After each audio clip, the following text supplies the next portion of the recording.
Good evening and welcome to our first three-way after dark. I am pleased to be your one of your hosts tonight. I'm Jess Couch. I am the host of The Inspired Hustler, and to my left here I have my good friend Jeremy. Tell us who you are.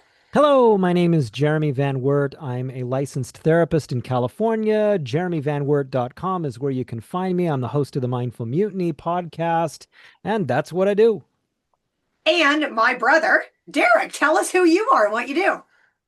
Hello, yes, I'm the brother, and I also host a podcast called the Culture Podcast, and it is about cult survivors and people that come out of high control groups. And I'm really excited to be here. This is definitely a different topic that I'm used to discussing, but I'm excited to be here.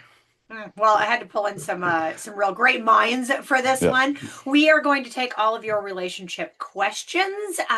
We have some exciting stuff coming up that will really will allow our audience and friends and family, if they are, just jump right into all of these topics, and we can have one big conversation. Derek knows how to do a lot of things I don't, so I'm really excited about getting this going and the live aspect of this. So tonight, the first question that came up was, where does infidelity begin? Is it with an emotional bond that is created? Is it with a physical touch? What constitutes infidelity? That's a Three-way, great please. question. And then here we go. Here we go. Take it away, Jeremy. All right. Well, I hate to make it this simple, but at which point contact with a person outside of your primary relationship becomes something that you would not want your primary person to know about. And that can be a work touch, that can be a flirty relationship, that can be texting, that can be all of the above and more. And there's a lot of reasons that these things begin that I know that we'll get into here, but that's where I generally start because when I'm doing therapy with couples, I'm finding that it always seems to start with texting, and a Mhm. Mhm. spouse that has a suspicion and waits for their spouse to be in the shower, then goes through their phone and finds exactly the inappropriate relationship, flirty, and pictures that they were suspecting were probably there. And that's the kind of space where this usually starts. It's when you're getting your needs met outside of your primary Mhm. relationship. Mhm. Yeah, I feel like the infidelity aspect definitely is, and even to some extent before that, their needs aren't being met. Mhm. There's something emotionally or physically not happening in that relationship, and it may even be a subconscious thing, something that they're just like, I'm not getting what I want. And now, look, this person at work or this friend or whatever, they're around and they're now facilitating that need or desire, and it goes from there. Mhm. So yeah, I feel like once that trigger happens, that thing happens, then the path starts. Now, given this conversation, would you say that both parties are responsible if the party that is initiating this infidelity, their needs aren't being met? What level of responsibility does the other person bear by not meeting or not realizing that their partner's needs are not being met? All right, you're going right to It's the center of things it's here. this is a nuanced topic. I love it. Yeah, this is actually one of the parts that is the most difficult to talk about because when a spouse or a close relationship has been aggrieved, the Mm-hmm. person who has been offended comes to the table and they have every right to be furious. But usually, when you start digging down deep, the affair began a really long time ago in the heart of the other person who felt like they weren't getting what they needed out of their relationship. And so here's the way that I conceptualize it. So, us and everybody who's listening, we all have egos, and an ego is a good thing. An ego is what makes us who we are, it's what drives us. All right. Our ego also can be our worst enemies, as we very well know. And so our egos need certain things, and everybody has an ego that needs something a little bit different. And so, if your ego is one that needs touch, if your ego is one that needs reassurance, if your ego is one that needs gifts, these things can be just fine. But if you're not getting those things, then your ego is going to start trying to find where you can get those kinds of things Mm, in or outside of your marriage. And that's where your ego really does become your worst enemy, because if you are in a relationship that is cold in one way or another, that mm-hmm, you're not getting your egoic needs met, your ego is going to be more likely to maybe put out some radio frequencies at mm-hmm, work Hmm. or elsewhere or at the gym or whatever it is. mm-hmm. And that's when somebody else will pick up on those radio frequencies, and you're starting to get your needs met in a different space, and it feels really good because your ego is going, yeah, this is what I deserve. I Yeah, you kind of go deserve. on autopilot. Yeah, Yeah. 100%. Yeah. And then it becomes exceedingly seductive. And what our egos can also do is to talk us into, well, I haven't had sex with her yet, and so Yeah. really it's Mm-hmm. all right. She's Well, it's kind of like the reason why the term emotional cheating exists. Mm-hmm. Because yeah, you haven't physically done something, but people can be emotionally cheated on when they're not even in the same state. Mm-hmm. They're generating feelings, they're creating that connection, maybe sending photos. And I think your original question too was something along the lines of who's at fault, or are both Mm-hmm. parties like. I think that in along with the autopilot, I think a person that maybe is targeted unwillingly or not, they could start going down that path and not even realize it.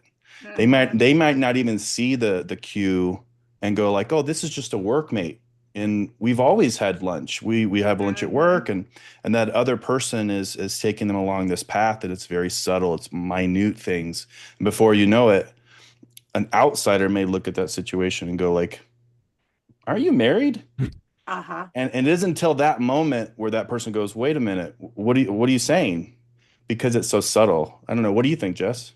No, I totally agree. I think when some an outsider, well, I gave you posed this kind of question to you guys prior to this. I have a girlfriend, and her husband is a creep.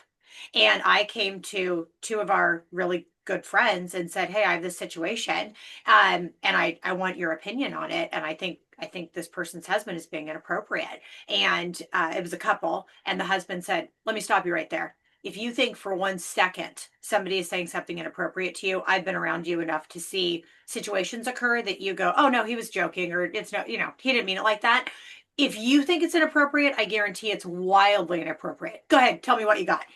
And Yeah. everyone agreed, like, no, this is a creep. And I think a situation that maybe I would just look at if it's just swirling in my own head and give somebody too much credit. When you pose that to somebody unrelated to the situation, I think it's really easy for somebody to go, wait, is somebody married? Like, no, that's way outside the bounds. That's not Boundaries. what should, yes, that's not what should happen. So I also think there's a real good reason that we need to have really good community around us and people to help hold us accountable Hmm. as well as our relationships. Because if you don't have that group and you have somebody in your head at the gym or at work that's saying, yeah, but your head, yeah, I know your situation, and I know your husband doesn't deserve you, and I know that I've got a couple of girlfriends in that boat right now where they're like, he's my needs aren't being met on all these Yeah. levels. So if you have somebody in your ear saying, let's have you gone to your husband? Have you gone to him and said, hey, my needs aren't being met over here? Have you Hmm. tried counseling? Have you tried a book? Like, what are the methods that we're looking at rather than somebody saying, yeah, you're totally right. That gym doesn't deserve you anyway. You're totally justified in what you're doing. Well, my brain goes to two different things too. It goes one route. There could be a person that's just considered a flirt, and Mm-hmm. that puts a whole wrench in everything because they're like, no, I love my mate. Everything's great. My mate even knows this is just how I've always been. Mm. And you come across that energy and you're like, does this person like me? What's going on here? And it's like, nah, just Frank. He's a big flirt. I don't even mind him. Then the other thing I think about is um, like the boundaries within a relationship. Mm-hmm. So it's like, can a man become friends with a new woman? or vice versa. Like, I don't know. What are your guys' thoughts on that? Like, if you had a Oh, I committed yeah. relationship and then I just met a woman and I'm like, oh, she's awesome. I have no, like, and then it's like a relationship starts as friends. So that's kind of the other thing I think about. I say hell to the no. I mean, and I would say I'm friends with Jeremy, but I'm also friends with Sherry, his wife. Mm, There's no friendship between me and Jeremy that doesn't exist between me and Jeremy and Sherry. Like I'm friends with Jeremy's wife. And yeah. I think that's the dynamic. If you're gonna have a friend, the friend is friends with you and your spouse, not just one of you, if it's the opposite sex. I mean, obviously, I have just girlfriends, but I don't know. I mean, I don't have the doctorate degree that you have, Jeremy, but there's my feeling. Like, hell He, no, you he's don't just get to wait. have He's a, just you know, waiting. you don't get to have a friend that's a girl. No, I'm really I, I'm really kind of tied up on this one because I think that these friendships are as unique as the people that have them. And because I'm in, therapy and psychology, it is Mm-hmm. primarily women that are in this. And so my colleagues are primarily women. And so I have had a number of female colleagues that have been buddies and so forth. And you know, I know that some people have some really hard lines about that sort of thing. I I think that I would probably have a hard time in my profession if I were hardline about that. I also know that that does open up to things that are maybe, the potential for being unhealthy. And that means that I have to have good boundaries. And it also means that my wife has to have a good deal of trust in me because I do have a number of female colleagues that we have, humor together and stuff like that. That's, non-flirty or anything. So I don't know. I think that there's some nuance in there, Mhm. but I've also had the situation in jobs that were not therapy related where I've had Mm-hmm. employees that were flirty with me, that Mm. where Mm-hmm. I didn't know where this was coming from, and I didn't understand why this person was being this way with me, and it was really uncomfortable for me because I didn't know what that was about. And so I, Yeah. I, I think and I think it's really an energy thing because when we're looking Mm-hmm. at affairs, this is affairs are really a spiritual wake up. Okay. Mm-hmm. It means something is not aligned in your life. If you're looking for this energy outside of your relationship, it means that what's going on inside of your relationship, and maybe you already know this, is not feeding what you actually Mm-hmm. need, what your ego needs in a positive way. That is, let's sit down with a good therapist or go to a retreat together and figure out how to reconnect with that. But yeah, Mm-hmm. the original question, I don't know that I have a hard line with that. Yeah. What Well, about you, Derek? I think the mindset that I have, and this is what I was gonna chat with you, Jeremy, is even within those work relationships, I guess it's how you view them. I mean, Mm-hmm. you routinely said they're colleagues, um, and it's like they're not best friends. You're not gonna take them out to dinner. You're not gonna take them to a concert. Like there's this unspoken rule, and if you are, it's with your wife, it's with your partner, it's a group setting. These colleagues aren't going over for a nightcap. There's like these different rules. I've always had the rule too. Any friend I had that was a opposite sex, I had before my relationship is fair game. It's like if I've had a girlfriend for 20 years and they've always been a friend, that person's not off limits. They've been my friend forever. I'm still gonna hang out with them, talk with them. But any kind of new establishing relationship is like that's a big no-no. Like Mm-hmm. it's like what do I need from that person Mm-hmm. in the opposite sex? Now, yeah, if it's a colleague, I totally understand interaction, communication. But again, I'm not taking them. Hey, I got a ticket to a show. Like, do you want to go, me and you tonight, and get some drinks? Like, no, that's totally off limits. Does everybody remember the Coldplay concert disaster last summer? Mm. You reminded me of this. Yeah. Oh man, it's such a wonderful example of this because an affair is a fantasy. It's a Mm-hmm. fantasy relationship. And these were two high-level professionals that were spending their entire lives at work. That's early mornings, that's late nights, that's weekends, that's Sundays at work, because that's what that level of work demands out of people. Mm-hmm. And so when you have a job like that, which is frankly unhealthy, it's Yeah. a perfect place for this Mm-hmm. kind of thing to begin to take hold because you end up spending more time with the people at work than you do with the people at home. And that's where this sort of thing happens. There was that moment where they were on the screen and they all of a sudden just split up. That's the moment where the Yeah. fantasy burst right there. It Yep. was over right there, you know, and you just to see it just, oh my God, reality just hit us. Yeah. Because when you're engaging in that egoic fantasy, Mm-hmm. it feels so good and so right until reality hits you. Hmm. Yeah. It's goes back to that. Like, what were the steps they did to get to that concert? Mm-hmm. You know, Mm-hmm. it's like, yeah, we saw them in that moment, but it goes back to our beginning. Things weren't being met at the beginning Mm-hmm. with their current partners. Little things. Let's go get a lunch. They establish, oh, let's go to dinner. Maybe even with your partner. Hey, it's a safe space and we're all together, but they're Mm-hmm. talking, they're hanging out, and they just start to learn like, oh, I'm getting more from this person, my partner. And I think it goes back to that's why it's really important to communicate. It's really important to say, even if we all know you're going to have a little tingling in your ear, your brain of like, I really liked that person. I really liked spending time with them. I really felt good about the way we interacted. I think that's an important time to talk with your partner. And Mm-hmm. and maybe you don't necessarily need to reveal to them your deep inner thoughts, but you need to tell them like, hey, we should reconnect. Mm-hmm. You know what I Mm-hmm. mean? We should get Mm-hmm. together and go have dinner and just have a good time and then that way you're reestablishing, in my opinion. No, I totally agree. Yeah. I think that it's also really important here to just recognize how common affairs actually are. Yeah. Mm-hmm. They're very, very common. And they are something that people can heal from. And it depends on, how long, how many, what happened? Are you sorry?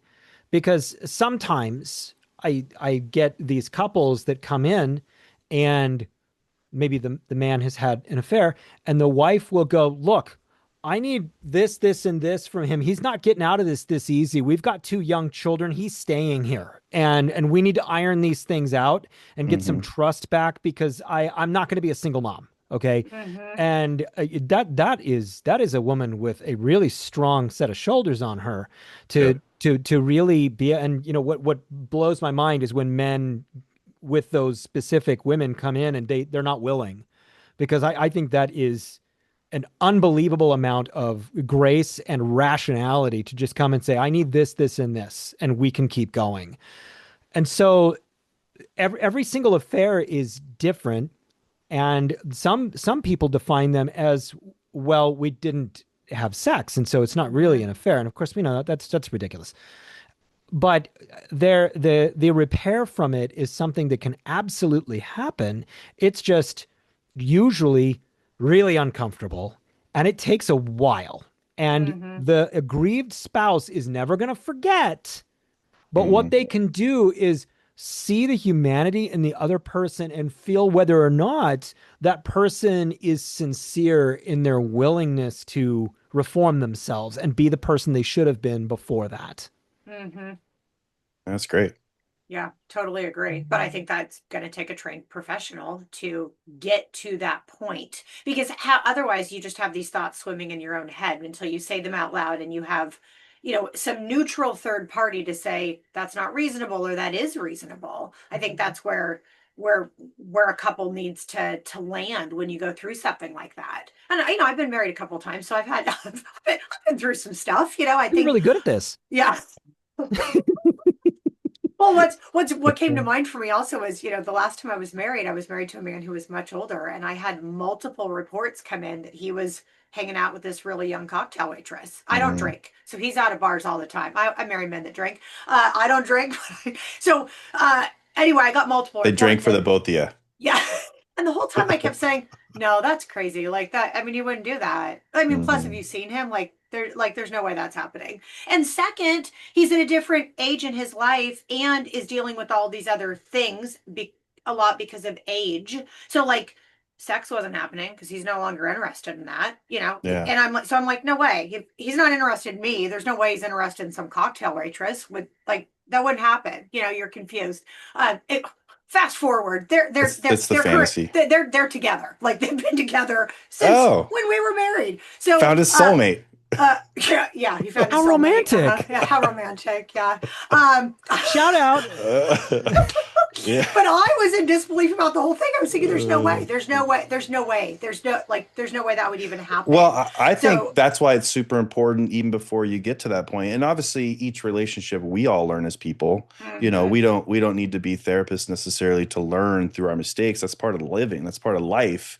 And so you hope that you learn from these experiences and go like, oh, I need to do this instead or learn from this. And like I think about like something as simple as establishing this type of communication role early mhm, on. It goes back to when those feelings start. It's like I've always said, like in business, and obviously this can be applied to some extent, like have all the conversations. So when the tough conversation needs to happen, it's a lot easier. yeah, You know what I mean? So if you're not mhm, used to regular communicating, when a tough conversation needs to happen, you're probably going to bow out.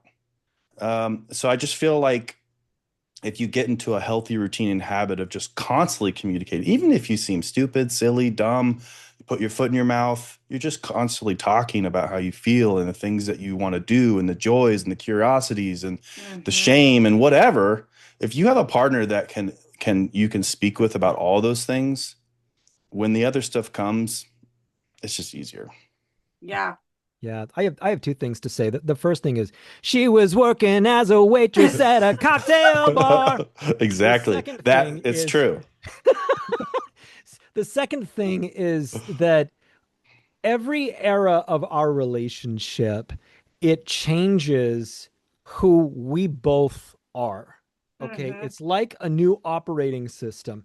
When you meet, woo, oxytocin, it's so fun. It's a roller coaster uh-huh, of wee. And then there comes an engagement, and we have something to plan. And then newlywed, which is this wonderful bliss. And then we're getting a little bit older. Then maybe a child comes along. That changes a lot of things. Changes the mhm, focus of a relationship. And oftentimes, a spouse can feel neglected, particularly if there is some postpartum depression that is involved in the relationship, and a woman is struggling with that kind of thing. Then one hits their 30s. The priorities change in that person's life. You hit your 40s. These things that we're talking about with establishing communication, you have to establish that communication at different times and mhm, Hmm. update it because you're both changing. My wife and I were both turning 50 this year. My wife and I are not who we were when we got married Yeah. when we were 25 years old. We're just two completely different human beings. And so we can't communicate the way that we did back then. And I think there is a bit of, well, God, the magic is lost. It's not the way that it was the back. And well, you're absolutely right, because the two of you are changing. So grow together and figure out how mhm, do you reconnect in this, because if one person is trying to reconnect with the other and the other person's not reciprocating that, it's just not going to work. And that is where the the affair begins. It's that mhm, lack of connection. I always remember that quote by Esther Perel where she said her and her husband have been married multiple times together. They've been in multiple relationships with one another. And it's because, like you said, they changed multiple times. And because they changed with each other, the relationship changed as well. And so it's as if she's had multiple partners with the same man. I think it's key. I think it's, yeah, that's mhm. amazing. Yeah, I love When we're that. younger, we don't know Hmm. fight through this, talk through this, work through this. And you hope that with age and experience that you see something happening and you go like, I want to talk through this with my person. Hmm. Um, but at the same time, you may deep down go like, this isn't my person. This is my person Hmm. now. And so maybe I'm not going to work through it because I'm still working on myself. But yeah, I think, I don't know. I think coming down to, are you going to cheat with someone? It's possible. I mean, it's going to happen if you're just not mentally and physically steady. Hmm.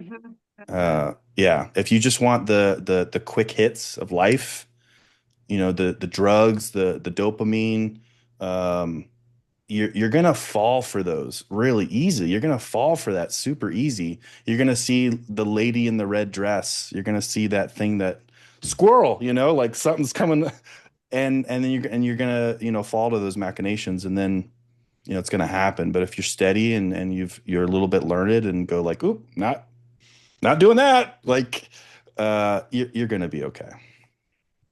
Yeah, I think there needs to be a handbook. There should be a handbook for all of these questions that It's the you're Bible, consistently, Jessica. yeah. It's the Bible. You took it from me. I didn't want to be No, I mean the consistency of what you're talking about with your partner. Of like, yeah, how are we reconnecting? What is it that you feel like guilty or shameful about? That yeah, like just these questions that are deepening your relationship all the time. Yeah. That I don't think there's a protocol for this. And I was married at 21. I was very young. I didn't know what I know now. yeah. So yeah, I think there's got to be some kind of a handbook for this with when you start a relationship and to be with somebody for 25 years like you and Sherry. Yeah, your relationship is changing, and if you're changing with it, you're constantly asking new questions and in each other's business and I in each I other's heads.